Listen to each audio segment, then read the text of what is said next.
bem-vindos à nona aula, segunda parte. Eu sou o instrutor Jonathan Coelho e eu estou com vocês nessa jornada teatral.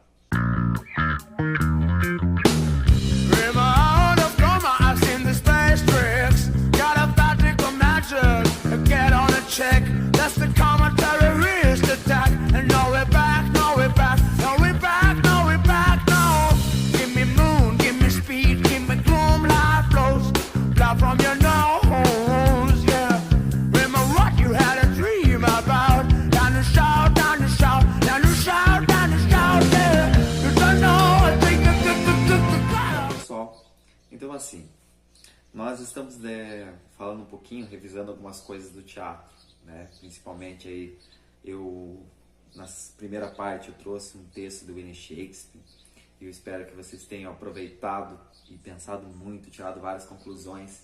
Essa ideia que vem desde o Renascimento aí, de buscar mais a filosofia, de buscar mais o homem, no caso, o ser humano como centro da atenção. Isso aí foi se desenvolvendo, foi evoluindo no período do romantismo, praticamente se torna um romance, né, do homem com o homem, né, do ser humano com o ser humano, no caso, né, melhor dizendo. Então, assim, o que acontece? De um período lá atrás, né, do Renascimento, que surge essa questão do ator como profissão, começa a se contratar, começa a se pensar mais no ator, a desenvolver vários trabalhos, e aí há um período que os trabalhos são feitos para os reis, ou até mesmo para as igrejas, e o ator recebendo em relação a isso. No romantismo, o que acontece é que não tem mais aquelas figuras tantos de reis, assim como se tinha muito há tempos atrás. E aí tem as cidades, então tem as primeiras representações mais comuns, né, do cotidiano, do dia a dia do ser humano. E começa-se a fazer muitos dramas assim, que a ideia do romance, né, romantismo, é que se explora muito esses conflitos emocionais, né? Vai surgir essa linguagem mais apurada assim, do melodrama, né? De certos exageros na dramaticidade, para parecer mais, né, aquela emoção, para viver mais aquilo.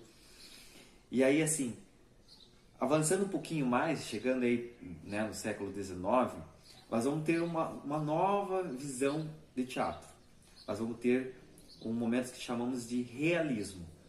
O realismo ele acontece no momento em que a sociedade já cresceu e evoluiu muito. Já se desenvolveu-se em vários aspectos. Então, assim, a ciência já se aprofundou e descobriu muitas coisas. Já temos as máquinas presentes em nossas vidas. A iluminação ainda, né, feita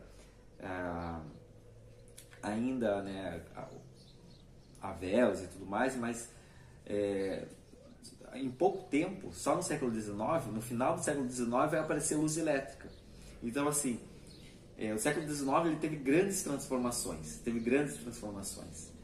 E o teatro, desde o romantismo, quando eu falo assim, muita coisa nova aconteceu, porque no romantismo havia cenários luxuosos, aquela exuberância, e tudo à base de vela. Então, assim, no romantismo começa também a caprichar mais na estrutura teatral. Por exemplo, o cenário começou a usar muito cenário pintado à mão, né? Cenários pintados à mão apareceram no teatro, de pano de fundo, né? E todas aquelas velas e tudo mais, assim, iluminando o espaço teatral. E as óperas da época eram luxuosas, esplêndidas. E então o teatro ele foi se consagrando e foi evoluindo. E aí, no século XIX, começa a haver a necessidade, porque, né, como a sociedade foi se modernizando, no século XIX começa a haver a necessidade de ser algo mais próximo do real. Aí a palavra realismo remete-se a um teatro que busca trazer a realidade local, a realidade que está acontecendo naquele espaço, para aquelas pessoas, para aquela sociedade, para o palco. Então aí começa-se a falar, no teatro, a primeira vez que começa a se falar do proletário, né? O proletariado, aquele cara que trabalha, né, para uma empresa e tudo mais, essa relação do patrão com esse empregado, assim, né, que tem essa profissão e tudo mais. Então, assim, começa a se falar muito dos direitos, dos deveres, essa relação das pessoas numa sociedade, numa cidade, entre as profissões diferentes. Então começa a se trazer muito isso para o teatro. E como a palavra diz, realismo é mais próximo do real. Então, para as pessoas refletirem sobre isso, né, ou, por exemplo, Bertolt Brecht, alemão, cria esse teatro épico dialético que procura representar essa realidade de uma forma natural, trazer mesmo aquela vivência. E nisso se começa a pensar e começa a se perceber a presença da quarta parede. O que é a quarta parede? A quarta parede, se você, né, vê o espaço do teatro, está o palco aqui e as pessoas sentadas na frente, né, o ator não dialoga com a plateia, né, com o público. Então é como se existisse uma parede invisível, em que o efeito teatral está acontecendo no palco, como se não houvesse uma plateia. Mais para frente ainda, né, quando se percebe essa quarta parede, vai também ser estudado formas de interação, de quebra de quarta parede, porque daí logo o ator vai poder criar essa quarta parede, vai poder também quebrar a quarta parede para dialogar com a plateia, e depois ele pode criar de volta a quarta parede. Então, né, assim, no século XIX vai ter tanta coisa nova de pensar o teatro que nós vamos caminhando para uma grande evolução teatral. E como eu mencionei, Stanislavski, ele é o autor, né, o criador do teatro naturalista. Esse teatro também que foca nas questões naturais. E nesse século XIX que nós vamos ver a importância dos exercícios do teatro. Os exercícios do teatro não são aqueles exercícios que nem eu fiz lá, por exemplo, lá nos primeiros videoaulas, que eu fiz uns alongamentos, né? Eu fiz um alongamento de corpo, né? Se espreguiçando e tal, né? Um alongamento aqui, né? Esses exercícios assim são mais para aula de educação física, né? Para academia, essas coisas assim. Eu considero importante sim para o teatro fazer esses alongamentos, né? Aquecimentos. Só que alongamento, aquecimento é uma coisa. Exercício teatral é outra. O que são os exercícios teatrais? Os exercícios teatrais, eles não trabalham o aspecto físico do corpo. Eles vão trabalhar a imaginação do ator. Então, assim, Stanislavski, ele vai, no século XIX aí, ele vai criar métodos, né, exercícios para se trabalhar a imaginação. Né? Então, assim, antes disso, em vários momentos anteriores a isso, nós vamos ter a questão do ator assim, se preparando por conta própria, da melhor forma possível, né? Sempre pensando assim, dele estar pronto para aquilo que ele tem que fazer. Então ele sempre pensava no corpo assim, se preparar e tal, para estar pronto para aquilo. Só que não se tinha assim, muito essa ideia de fazer exercícios que trabalhem a imaginação do ator, que busquem um aprimoramento ainda mais do trabalho do ator. Então a partir daí, de Stanislavski cria métodos que trabalham a imaginação, jogos, né, os jogos teatrais começam a aparecer, os primeiros exercícios que não focam só no corpo, mas focam na imaginação, na mente, na criatividade. E isso vai melhorar muito, né, o trabalho do ator, porque o que o ator faz? Normalmente o ator ele tem que estar preparado para convencer você daquela verdade que ele está transmitindo, que por mais mentirosa que seja, né, se ele tem um ótimo trabalho de imaginação, de criatividade, de acreditar e estar preparado, ele acaba convencendo o espectador, que nada mais é a plateia que está assistindo. Então, essa missão de convencer. E Stanislavski, né, também já começa a colocar o papel do diretor. Antes disso, os atores é que se reuniam e organizavam as marcações, organizavam as coisas, né? Eram os atores. A partir do século XIX, com Stanislavski, começa a se pensar na direção, naquela pessoa que fica de fora, acompanhando o trabalho todo, tem aquela figura que sabe de cor do texto, sabe das marcações, já tem uma visão que concebe aquele trabalho. E olha só que interessante. Então, assim, a partir daí, vai se vai se criando uma estética de teatro muito mais atrativa, muito mais natural, e os efeitos vão ficando cada vez melhores, né, para o teatro. No final do século XIX, principalmente com a energia elétrica, muda-se muito o maquinário, a estrutura para o teatro. Vão começar a surgir os refletores, né, efeitos melhores e tal. E aí, esse convencimento que eu falei para vocês acaba, né, acontecendo de uma forma muito mais efetiva, né? E aí parece tudo mágica. E o teatro nada mais é isso, né? Uma mágica teatral. Então isso que é interessante. Bom, para aproveitar esse momento, né? Então assim, eu vou trazer um texto teatral para vocês também. Já trouxe um texto lá de Bertolt Brecht, que ele tem esse teatro político, né, mais reflexivo. Então eu vou trazer um novo texto dele aqui, para que vocês também possam dar uma acompanhada e ver um pouquinho dessas obras, né, que ele desenvolveu e tal, e podemos discutir em relação a essas obras, ok? Então fiquem aí e prestem bem atenção aí nesse texto que eu vou fazer a leitura para vocês.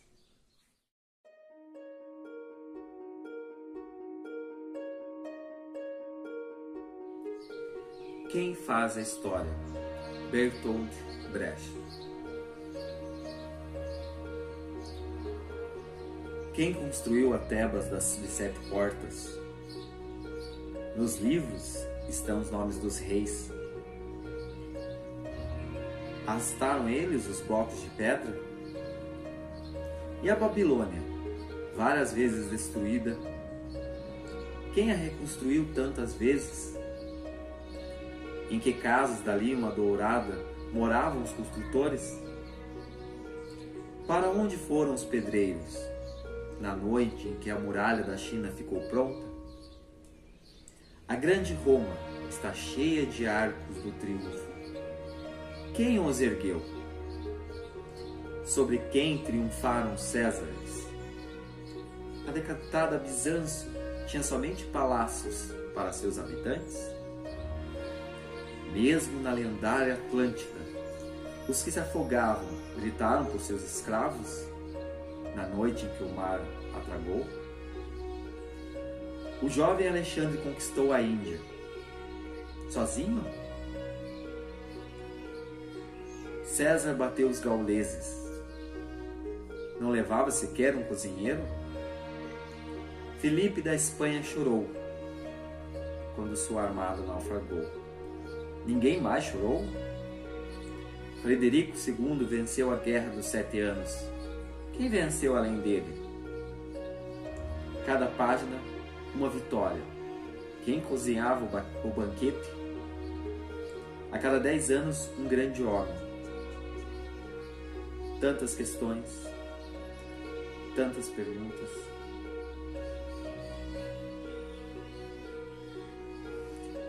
Então assim, esse é o poema do dramaturgo alemão Bertolt Brecht, que nos faz refletir sobre algumas questões ligadas à construção da história e ao papel desempenhado pelos sujeitos históricos. E aí assim, de acordo com as indagações do autor, quais críticas podemos fazer em relação à visão da história destacada no poema? Bertolt Brecht fez vários poemas, vários textos para o teatro, vários monólogos. E o que é interessante nesse poema que ele fez, no Quem Faz a História? O que os livros de história nos mostram? Os livros de história nos mostram um ponto de vista de alguém. Afinal, alguém escreveu esses livros. A pedido de quem? Quem pediu para escrever a história? Quando se coloca pessoas importantes, cargos importantes para se fazer livros de história, é destacado apenas uma figura, uma pessoa como se fosse responsável por tudo. Mas essa pessoa, sozinha, humanamente não conseguiria fazer muita coisa. Ela pode ocupar um cargo de representação e liderança. A liderança pode, sim, mover pessoas. Aí que está o diferencial desse poema, o que faz, quais as indagações que faz. E as pessoas? Por que nós não destacamos as pessoas, as culturas, cada sujeito? né? Cada um tem sua importância. Desde de quem está conduzindo o navio até o cozinheiro do navio. Afinal, se não tiver um cozinheiro, se não tiver alguém que faça comida, o povo morre de fome. Se não tiver o construtor para erguer as casas, as muralhas, né, as defesas, se não tiver o construtor, o que seria dos grandes impérios, das grandes cidades, sem o construtor? O que seriam as civilizações aí, gigantes, formadas até, que avançaram, conquistaram vários povos? O que seriam essas civilizações se elas não tivessem tantos escravos que carregavam o pesado, que faziam as coisas? Enfim, do quem faz a história, volte seu pensamento novamente para as pessoas mais comuns, as pessoas que são menosprezadas, né, que não têm cargos de representação.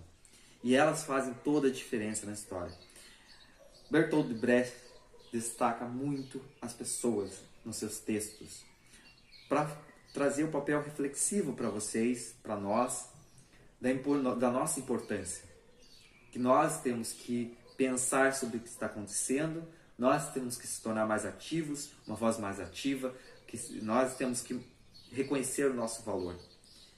Esse reconhecer nosso valor vai ajudar muito no pensamento, principalmente aí do século XIX, um pensamento em que se buscava avançar, né, de lutar pelos seus direitos, pelos seus deveres, né, conquistar coisas para a sua profissão, enfim, um pensamento mais realista, um pé mais na realidade.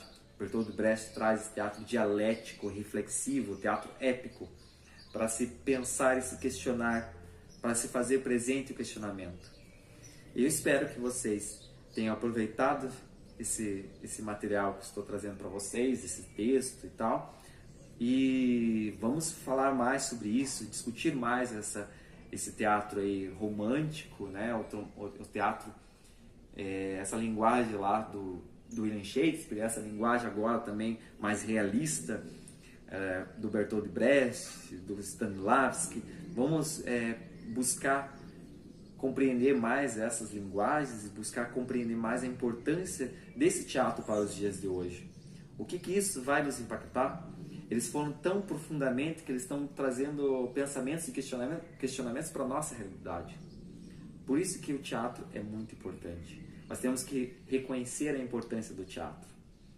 Então, assim, espero vocês na quarta-feira, às 4h30, no meu canal, quer dizer, na minha página no Facebook, ok?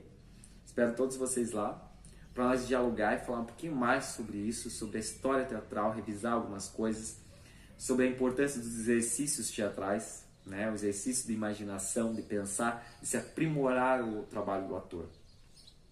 E é por isso que eu falo para vocês têm que, em casa, nessas videoaulas que nós estamos tendo, buscar atuar, representar, trabalhar com a imaginação, aprimorar o trabalho de vocês, né? Quem não mandou ainda no caso a aula lá, a quinta aula, no caso, que tem uma atividade da terceira parte, quem não mandou lá, mande, né, para que eu possa ver a criatividade de vocês, para que nós possamos acompanhar o trabalho de desenvolvimento de vocês. O laboratório que vocês estão fazendo é muito importante na formação artística de vocês, ok?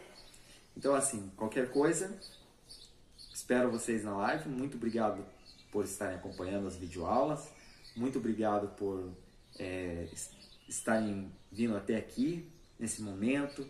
É muito importante perceber cada um de vocês nesse finalzinho aí de ano. E nós vamos agora, eu vou estar encaminhando vocês para um novo trabalho, uma nova, né, nessa linguagem mais realista, mais naturalista, ou de repente falar um pouquinho mais sobre o melodrama. Então vamos construir essa oficina, né? Estou construindo com vocês. Vamos ver o que vocês gostariam de compreender no teatro, para que a gente possa finalizar esse curso nesse ano, nessa oficina, e vocês possam sair com um material muito grande e vasto sobre o teatro. Eu espero sempre estar ajudando vocês, estou à disposição, principalmente nas nossas lives, ok? Então, muito obrigado e até a nossa live.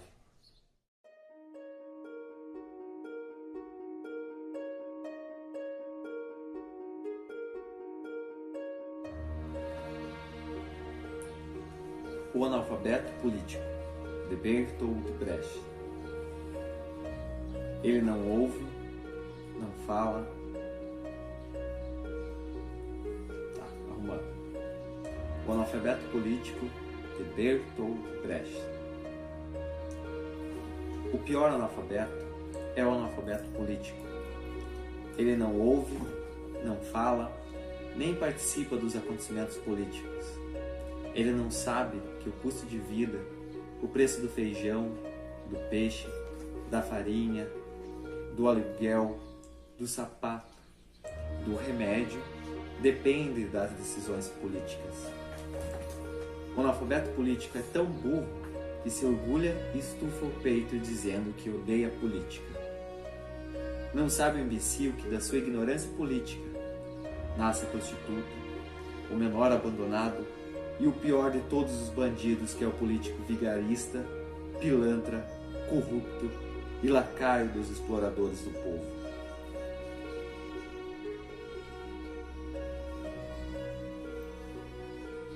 Vou continuar para vocês, tá? Mais alguns textos de Bertolt Brecht.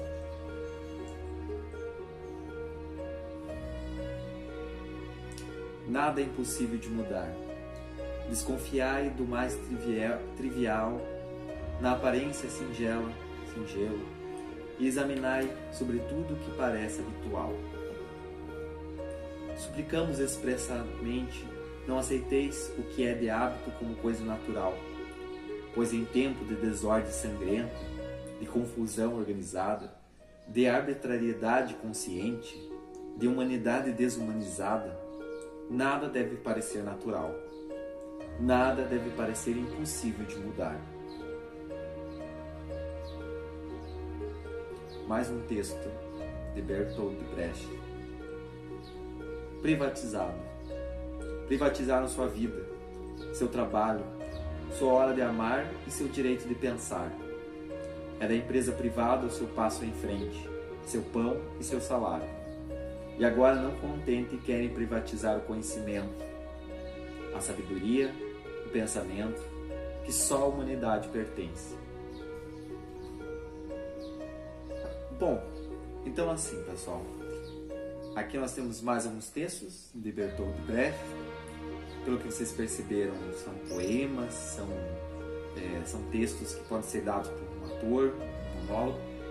E o que é interessante é que, apesar de ser textos dados aí no século XIX e pensados muito naquela sociedade que estava se formando, como nós evoluímos daquela sociedade para a sociedade que nós temos aqui no Brasil, em vários países, tudo se torna muito próximo dos dias de hoje. Pensar, né, como são nossas vidas, né, o que nós, né, essa questão dos assalariados, de nós pagar pelas coisas, né, e o que seria universal? O conhecimento é algo universal? Nós devemos pagar para adquirir conhecimento? Hoje em dia se tem um pensamento muito assim capitalista, né? Muitas vezes tem um pensamento muito capitalista em relação a se vender, se comprar, né, as coisas. Mas nós devemos sempre nos resguardar, né, da nossa humanidade. É isso que Bertolt Brecht vai trazer de forma muito consciente para os seus poemas. Então, assim, é essa percepção que eu encerro para vocês, ok? Então, nos encontramos na nossa live. Até!